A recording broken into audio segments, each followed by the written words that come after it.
All right, this is cause number 1830854. And sir, you're Juan Sanchez? Yes. And so we're here today on a motion to compel. And before we get into a whole lot, I've done a lot of my own research and looking at all of this. And a couple of things. One, I don't. A quick legal note, a subpoena ducis tecum is meant for a set hearing. Since no hearing was scheduled, the judge says it wasn't the right move. Believe the subpoena ducis tecum was the proper way to try to get the information. Ducis tecum is an order to get somebody to bring something to a set hearing. So but we didn't have a set hearing, and they weren't ordered to give it to at a set time for a hearing. So under the rules that have to do with subpoena ducis tecum, I don't know that that was the proper way.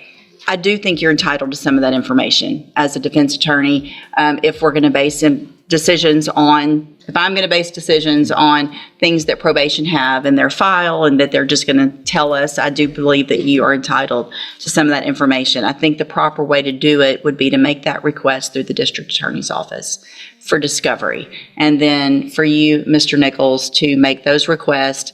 And then I would approve you guys giving whatever records are requested within reason. If you have, I don't know what would necessarily be any type of work product that would not be discoverable, but if you think that there's something that is particularly not discoverable, let Mr. Nichols know that, Mr. Nichols let me know that, then we could worry about maybe a motion to compel and whether or not I think those things are or are not. But lab results, testing, money owed, all of those types of things, I think are probably discoverable and something that Mr. Franklin needs. I just don't think this was the... I agree, Judge. Any of the things that pertain to, well, I do think it's discoverable. In this case, it's all allegations on the motion are based on arrest out of county. And so... The prosecutor pushes back, arguing the whole probation file isn't needed. Classic clash, broad defense strategy versus narrow prosecution focus. His attendance record and all that, I don't know why we're subpoenaing the entire probation file when it's not even part of the allegations for the motion. May I respond, Your Honor? Well, let him finish, yes. He did subpoena Wharton County records, so a representative from probation down there came in today for this hearing. Mm-hmm. I have no problem with getting him all that stuff. A lot of it's not in my possession. The out-of-county offense reports and things like that, I don't have yet. I would have them if we move towards a hearing where I prove up those allegations, and they, of course, will be provided beforehand. Mm-hmm. And again, I don't think he's not entitled to have all that stuff. So sure. I kind of agree with you. I don't want to subpoena directly to those agencies was the proper way to do this. And Mr. Franklin did make just a standard discovery request at the onset of his involvement, which was early May. I don't have anything really responsive to that at this point. Okay. So obviously if it's based on a new offense out of another county, that's something you'll need to work towards getting and get that to Mr. Franklin. And so that needs to take place as quickly as possible. Let me look at the motion itself. Because I don't know, I guess, Mr. Franklin, if there's not an allegation in the motion to revoke with regard to certain administrative violations, and there isn't an allegation, then why would you, what is your argument that would be relevant or discoverable? Your Honor, my client is wanting to stay on probation, and the court may take into consideration his performance while on probation, including his payments, his report, and everything else. So as part of determining the motion to revoke, it is relevant to look at his performance while on probation, particularly when he is requesting to stay on it. And he's been on probation nearly 6 years, I think over 5.5 years, nearly 6 years. And that performance will be helpful. Strong point from the defense, highlighting 6 years of probation compliance. That record could seriously influence whether the judge shows leniency. In determining or mitigating whether he stays on probation or if the court decides that he goes off of probation, and perhaps mitigating any potential sentence. Okay. And I don't disagree. So again, though, I think the way to do it would be to make that request. I mean, and I don't know what conversations y'all have had, but make the request. I think coming at it aggressively might not be the way to do it. Sometimes you get more with honey than otherwise. So make the request to Mr. Nichols. If he says no, then let's go through what we need to go through. But let's try to do this amenably. The ducis tecum is not the way to do it unless it's set for a hearing. That's just the rules of evidence. And Yes, Your so Honor. that's not the way we're going to do The it. ducis tecum was set for the day that it was initially set for a hearing, and it did specify that date for the hearing, I believe. And we ended up moving the hearing date because of conflict. And Judge, I'd ask Ms. LeBeau to go ahead and get everything together Yeah. to turn over. I mean, yeah, There was something that the court was ordering her not to turn over. I don't think on this list that there are, I mean, is there anything that y'all specifically had an issue with? Ms. LeBeau, is there, or do you have any concerns you want If there's, to make the court aware of?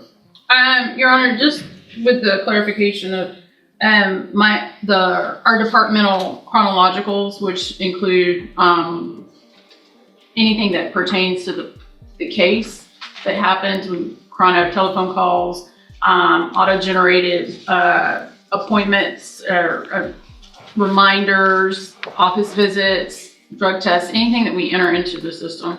But those are the chronologicals through the probation office, as well as releasing of the jail logs, his sex offender verification, interlock reports, because those were not listed on the subpoena, as well as the offense report through DPS, which was released to me and my under a supervision officer.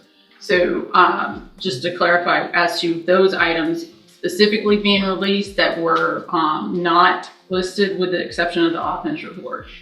Your Honor, we don't have to list those. We filed a 3914 discovery request. This was belt and suspenders because we didn't get any of the information relating to probation in our 3914 motion originally.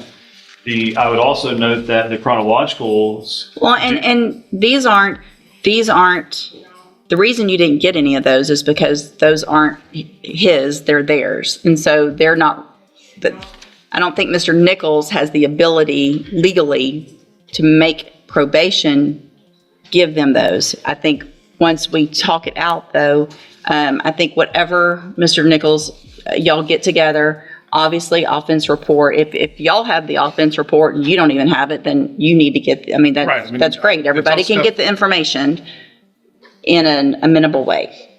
So let's do that. Y'all sit down. I want everything that you have that is, I don't know that there's anything I can think of that would be, Unless, I mean, I guess Not- notes may be work product, but I'm not real. that's what I'm thinking about, but it's not really attorney's notes, and so I don't know that that would I be would an object to issue. that, Your Honor, on the grounds that it's not attorney work product. It is merely work product of an employee, and it is discoverable and relevant to the case. That's, Tensions rise. The defense lawyer is clearly frustrated. But here's the risk. Pushing too hard when the judge already agrees can actually backfire. and that's what I just said. You seem very frustrated, and I'm not sure why. I don't know.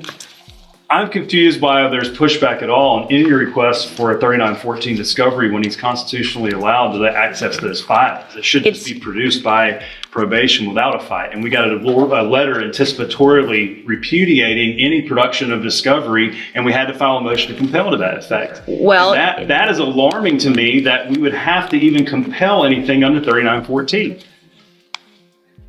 this is not something that a lot of attorneys have done in our cases. And so if there is something, if you'll sit around and watch today how everybody gets along, hold on. Yes, And the Your- last thing you want to do is talk over me. yes, Your Honor. So I'm sitting here saying that I agree with you, and you're still being argumentative, even towards me. And that's not going to get you anywhere. Hold on. Being argumentative with Mr. Nichols isn't going to help Mr. Sanchez. Being argumentative with these ladies isn't going to get you anywhere. I agree that you're entitled to this information. I just think there's a better, less argumentative, defensive way to do it. They were told to do what they were told to do because their understanding of the law is what it is. So I don't disagree that we needed to all get together, but it just needs to be taken down a notch.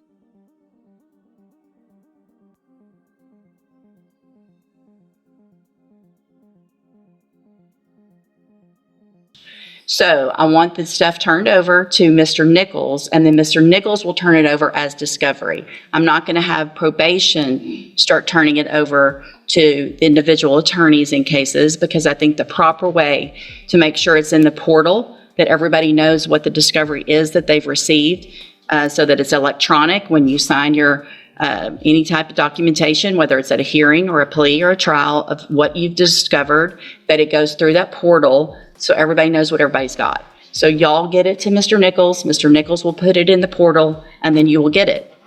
Once you get that, if there's something that you think is not there, then contact us.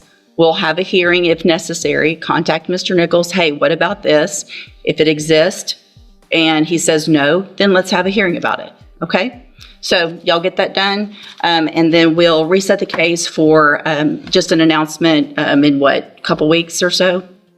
Fine with that? That should be fine, Judge. We'll be able Okay. to get everything scanned in and provided through the portal. Perfect. Thank you. All right, y'all are all excused. You needed? I'm sorry. No, ma'am. If you'll just get what you need to Mr. Nichols, unless you are personally subpoenaed to be here for a hearing. Now, and on that date, we won't have a hearing on that date. So if we come in and there's pleas of not true, and we're going to have a hearing, we can come in on that date, enter pleas of not true or true to certain allegations. Then we would reset it for a court date. And at that point, if you need to be here, let her know. If you need a subpoena, then you can get a subpoena. If you just need us to let you know you need to be here, then we can do it informally. You just let us know, or let Mr. Franklin or Mr. Nichols know what your employer will require for you to be here for an actual hearing. Okay? Good? Yes, Your Honor. Thank you. All right. Thank you, y'all. Thank you. Excused.